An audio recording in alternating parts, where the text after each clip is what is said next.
E aí pessoal, professor Gessé Santos falando aqui. Vamos trabalhar aí um pouco de ciências, tá certo? Continuando nossos estudos. Agora vamos entrar no mundo do capítulo 2 do nosso livro 1, tá certo? Você já pode acompanhar aí a partir da página 17 pelo seu livro. Você vai encontrar o tema qualidade de vida, tá bom? A gente vai trabalhar muito as questões ambientais. Nesse capítulo vai ter muita coisa legal, tá? Muita coisa para a gente se alertar, para a gente tomar cuidado, como essa imagem aqui de introdução, tá? O nosso planeta, ó, dentro de um saco plástico, tá? Então a gente vai entender essa referência ao longo dos nossos estudos. Aqui é um pouco do que a gente vai ver durante todo o capítulo, tá bom? O primeiro tema, né, como eu falei, qualidade de vida e desenvolvimento humano. A gente vai entender o que é isso. O segundo ponto, a questão do lixo. Vamos ver como é que o lixo é jogado fora, se ele é tratado, aonde ele é tratado, quais são as soluções para a questão do lixo. Ponto 3 é a qualidade do ar que a gente respira, o ar atmosférico. E o 4 é a poluição atmosférica. Além da gente falar dos problemas, tá bom? Que estão relacionados aí à poluição, a gente vai falar também das soluções, certo? Então acompanha aí para que a gente possa começar. Então, como o nosso primeiro tema é qualidade de vida e desenvolvimento humano, galera, tá bom? A qualidade de vida humana não pode ser separada da saúde ambiental, né? Quando a gente fala de saúde, não estamos falando apenas de estar livre de doenças, tá? A gente tem que estar falando também da qualidade de vida ao nosso redor, no meio ambiente, tá? É o ambiente que a gente vive, que a gente consegue oxigênio, alimento e as condições para a vida em sociedade, tá certo? Então, a preservação da natureza, ela é um detalhe muito importante, tá? Condições ambientais tornam a nossa saúde digna, tá certo? Para um bom desenvolvimento, né? Infelizmente hoje existem várias intervenções humanas que têm prejudicado seriamente o mundo em que a gente vive, tá bom? E aí, com isso, grupos e organizações se juntam, né, ao longo dos tempos para poder combater, tá bom? E fazer uma intervenção para que a gente possa ter uma melhor qualidade de vida. Em 1945 foi fundada a Organização das Nações Unidas, a ONU, em uma Assembleia do Milênio, que foi ocorrida no ano 2000, em setembro do ano 2000, em Nova York. A ONU reafirmou suas metas de qualidade de vida para o novo milênio. Esse milênio agora que a gente está vivendo, a gente já está em 2021, e lá em 2000 eles falaram o seguinte: vamos erradicar a extrema pobreza e a fome, tá bom? Então, até hoje, né, a gente ainda tem, galera, esse trabalho de erradicar a pobreza e a fome. Ao longo do tempo isso vem sendo trabalhado, mas hoje a gente percebe que ainda existe muita pobreza e ainda existe muita gente passando fome no mundo. Segundo ponto, garantir o ensino básico a todas as crianças ter direito à educação. Promover a igualdade entre os sexos e a autonomia das mulheres, tá bom? A autonomia das mulheres vem sendo muito falada hoje em dia, né? Atualmente é bastante discutido, tá bom? E é necessário, né? A autonomia, a igualdade de direitos. Quarto ponto, reduzir a mortalidade infantil. Depois, melhorar a saúde materna. Depois, combater a propagação de doenças como a AIDS e a malária. Logo depois a gente tem aí garantir a sustentabilidade ambiental, o meio ambiente, e reverter a perda de recursos naturais, como a água, por exemplo.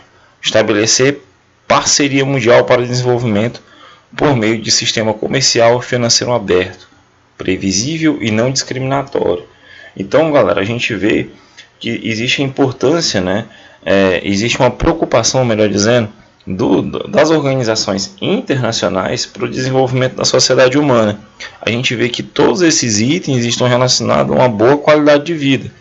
Isso são metas, tá? E elas ainda vão ser, tendem a ser alcançadas, tá bom? Elas foram colocadas e tendem a ser alcançadas ao longo do dia, tá bom? Então, tudo isso também está relacionado à saúde, né? Quando ele fala aqui de ensino básico para todas as crianças, está falando de educação, né? Em relação à fome, toda criança tem direito de se alimentar bem, então isso é saúde, tá? Reduzir a mortalidade infantil, cuidar das crianças nos primeiros meses, né? Nos primeiros anos de vida, né? Melhorar a saúde materna da mãe, a sustentabilidade ambiental. Então são diversos pontos que a gente pode abordar nessas questões, ok? Logo depois, na página 18, a gente tem um tópico 2, ó, que é a questão do lixo, tá? Que também está ligado aí à qualidade de vida, tá ok? Então, com a nossa era industrial, a gente vive na era industrial, né? Mas ela teve início lá no século 18, aumentou o poder aquisitivo das pessoas e também a concentração populacional nos centros urbanos. As cidades começaram a ficar mais lotadas, tá? As pessoas começaram a comprar mais, teve um aumento do poder de compra. Então, existe consequência para isso. Como consequência, intensificou-se o consumo de mercadorias, alimentos, tá? E assim houve uma geração e um acúmulo de resíduos nas cidades. Tá bom? Que resíduos são esses, professor?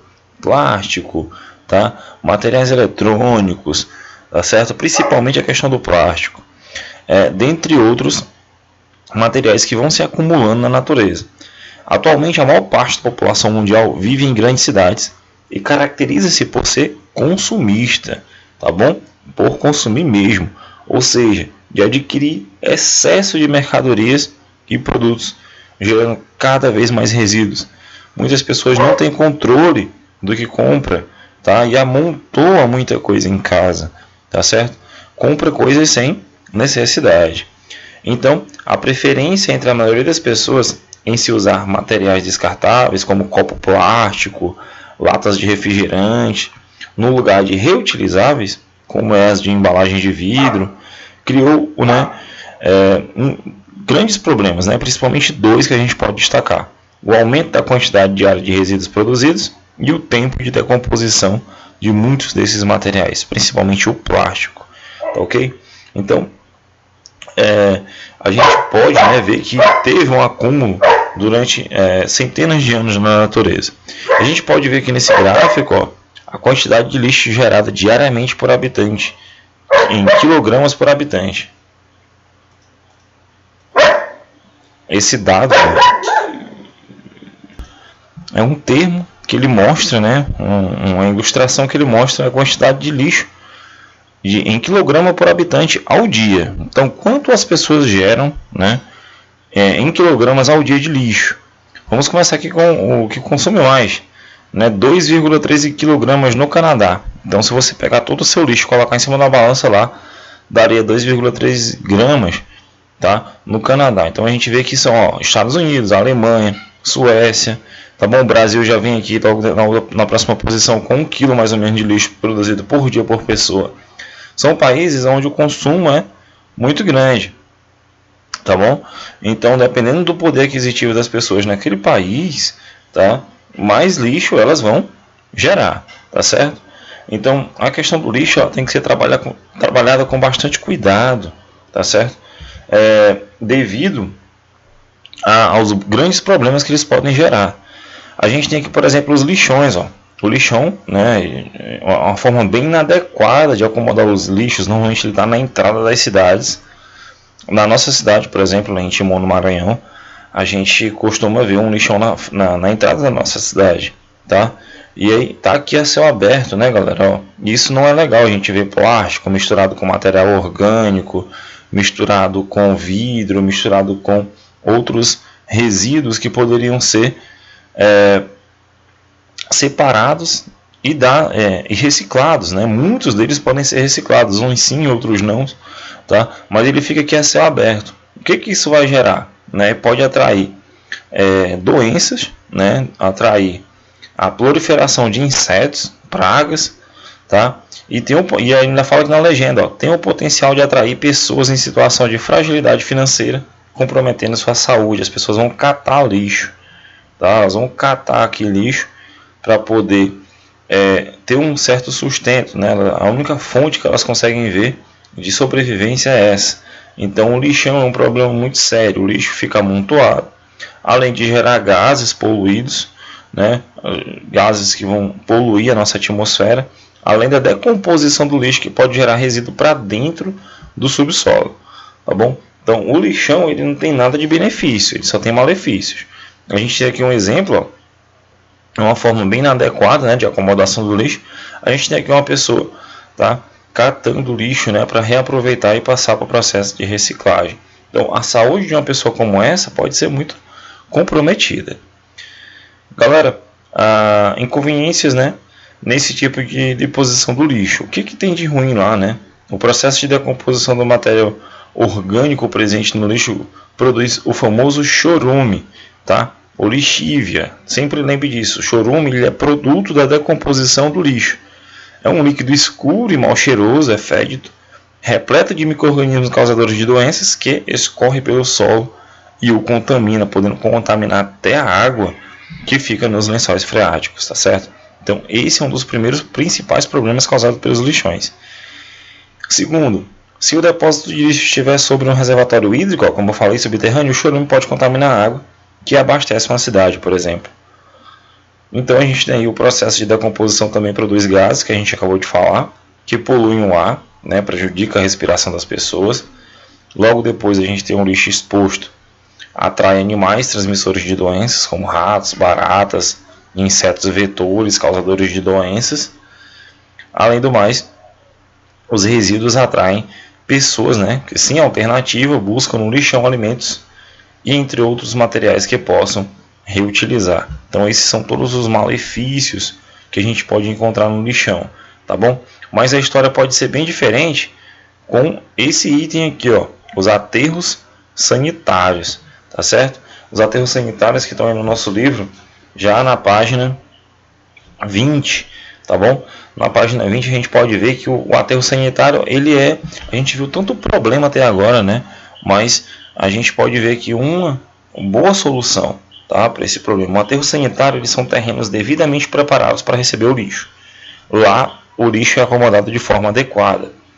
O primeiro cuidado a ser tomado em sua construção é o planejamento.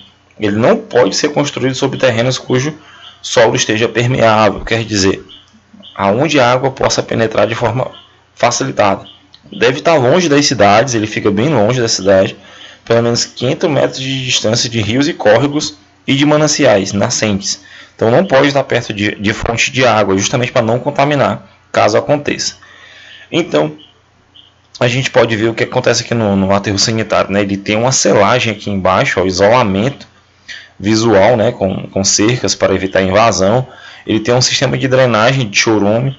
Então, ele fica, né? Ele tem uma barreira aqui embaixo, tá? Ele tem uma estrutura que isola, tá? E impede que o chorume infiltre para dentro da água, né? A gente tem água subterrânea que deve ser constantemente monitoradas, vai que haja um vazamento, mas existe uma vedação aqui no solo, e aí o lixo ele vai sendo enterrado em camadas, tá? Existe um sistema de drenagem também para decomposição do lixo. Ó, você está vendo essa fumacinha que está saindo aqui agora, é justamente porque dentro do aterro sanitário existe a produção de gases, como a gente viu no lixão também produz gás.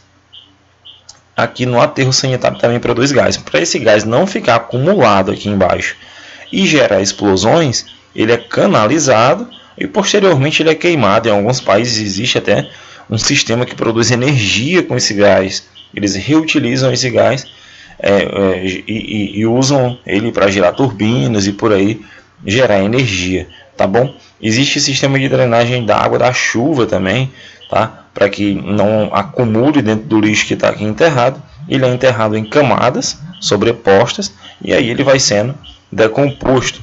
Antes dele ser enterrado, o lixo existe uma separação. Aqui não é enterrado todo mundo junto, não. A boa parte do que é enterrado é lixo orgânico. Então, plástico, vidro, papelão, tudo é separado antes e vai para a reciclagem. Com isso, né, a gente consegue até fazer um sistema de rotação de nutrientes. E aqui em cima a gente vê que pode ter, ó, a plantação e não todo aquele amontanhado de lixo que a gente acabou de ver no lixão. Então, o aterro sanitário ele é uma alternativa, né? A gente vê aqui, ó, camadas de impermeabilização, tá bom? São camadas de lonas, né? Lonas plásticas, para que o chorume não se acumule. Esse chorume é drenado e posteriormente ele é tratado sem ser jogado fora. Então é muito legal. O aterro sanitário ele tem muitos benefícios. Os gases não são liberados para a atmosfera de forma errada. Pode ter a geração de energia com esses gases que são decorrentes da decomposição, tá bom? O lixo não fica a céu aberto. Existe aí a possibilidade do chorume não infiltrar nas águas subterrâneas e contaminar a água, tá ok?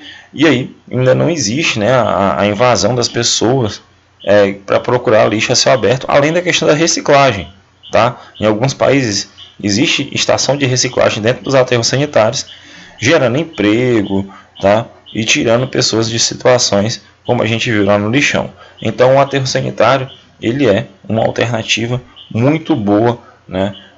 Existe também, não é 100% limpo, né, gente, mas ele é muito melhor do que a situação que a gente viu agora há pouco aqui, ó, no lixão, tá bom? Então a gente fica por aqui. A gente já falou bastante sobre qualidade de vida e na próxima aula a gente dá continuidade aos nossos temas de estudo. Bons estudos e até a próxima.